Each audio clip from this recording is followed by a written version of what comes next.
I wish to address the two final minor points of Nerd's response to me.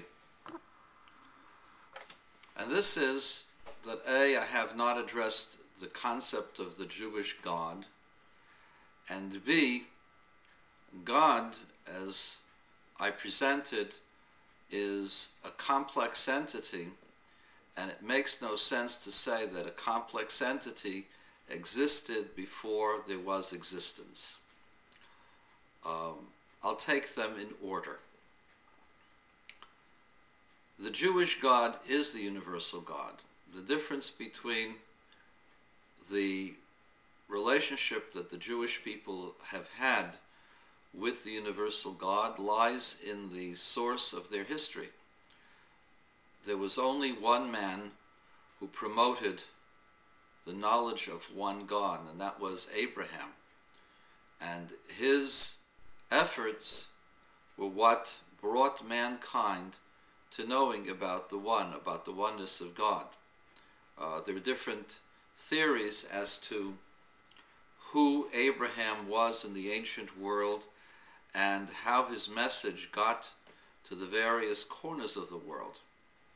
However, the Bible, the Torah, does indicate that Abraham had another 6 sons, for a total of 8 sons, and besides Ishmael, he had 6 other sons, and he sent them to the east.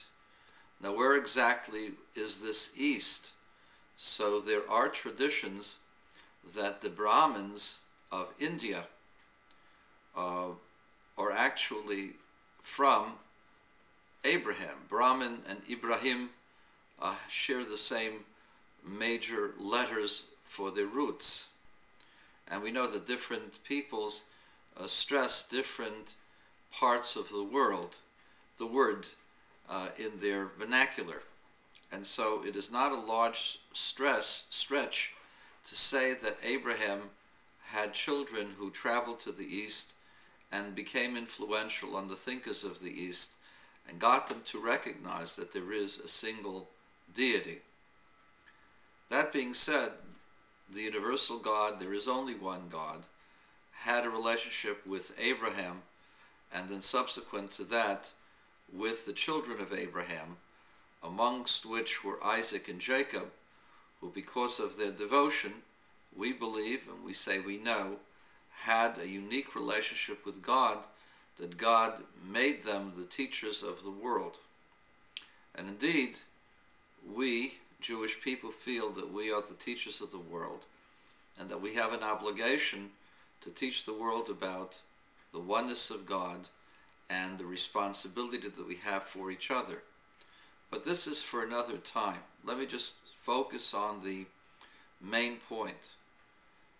There is only one God. Abraham discovered that there had to be only one God, and that this was a universal God that cared for everyone and everything in the world was in order and is exactly as God wants it for a purpose. And the purpose, if we see that things are failing, is for us to do something about it.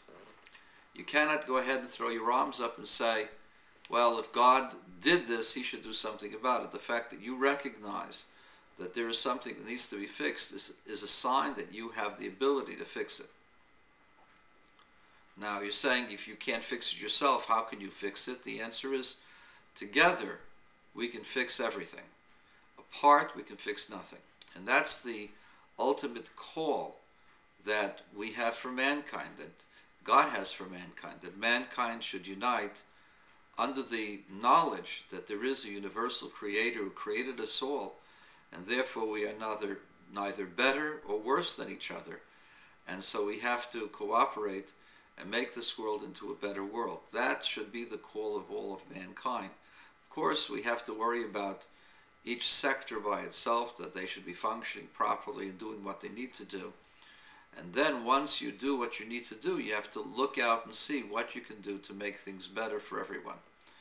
And that is the responsibility of nations and leaders of nations, how they get together and how they become one. Unfortunately, that is not been the call of the United Nations. The United Nations is subverted by people who are sectarians, who want only their brand to overcome and their brand to be followed. And they are primarily two-bit tyrants who care not for the people who they govern.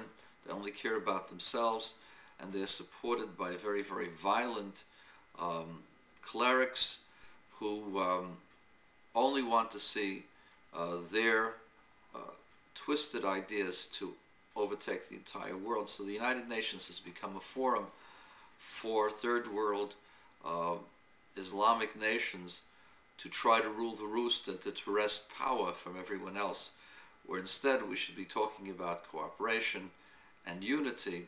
They're talking about conquest and domination. And this, of course, will ultimately lead to, unfortunately, will ultimately lead to a conflict that is so great and unspeakable. And instead of thinking in terms of cooperating, they have narrow interests. And that's a separate discussion. My friends, my Islamic friends who have attacked me will probably attack me for the words that I say now. We Jews have a responsibility to, one, follow the rules of the Torah that was given to us on Sinai, and two, to teach the worlds about the universal principles that God had laid out previously and was part of and still is part of the legacy of all of mankind. And we believe that by doing both the individual responsibilities and the general responsibilities, that ultimately this will lead to the coming of Mashiach and to the creation of a new society and a new world and a new world order, together with God, not outside of God, but with God, all of us together in peace and in harmony. And of course you say that that's chauvinistic. You're saying it will start with Jerusalem, but there is a reason for that. We were given the purpose of being the teachers, and unless God has changed his mind, we remain the teachers to teach the whole world that they must follow the rules of God. And the rules of God are very, very simple. They are not sectarian, they are universal, that we must create universal cooperation and peace and harmony. That is God's message to all of mankind. And so I'll address the second problem that he has with the idea of God, that the way I describe God, or God is described, that God is of infinite complexity.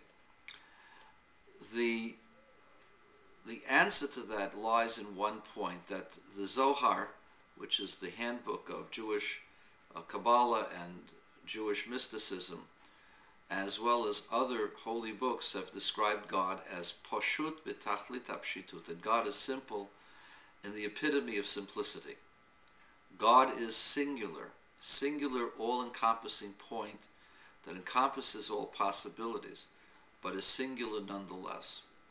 God is simple and is straightforward and is one point, but God creates all possibilities. Those possibilities are what make the multiplicity of the world. God himself is singular. All the possibilities are one point. And so, no, God is not a complex entity. God is simplicity itself, from which all complexity can emerge. And so that's what was there always. What was there always was this infinite point that is singular, from which all complexity can rise, and does rise in the multiverse, or whatever you want to call it. There definitely is different realities, are different realities out there. God creates worlds and destroys worlds.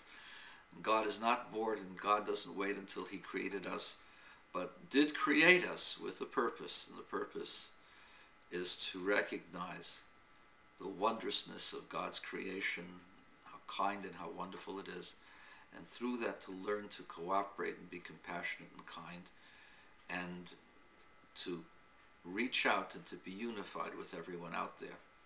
That's the simple answer, and that's the simple belief that I have. See you, nerd.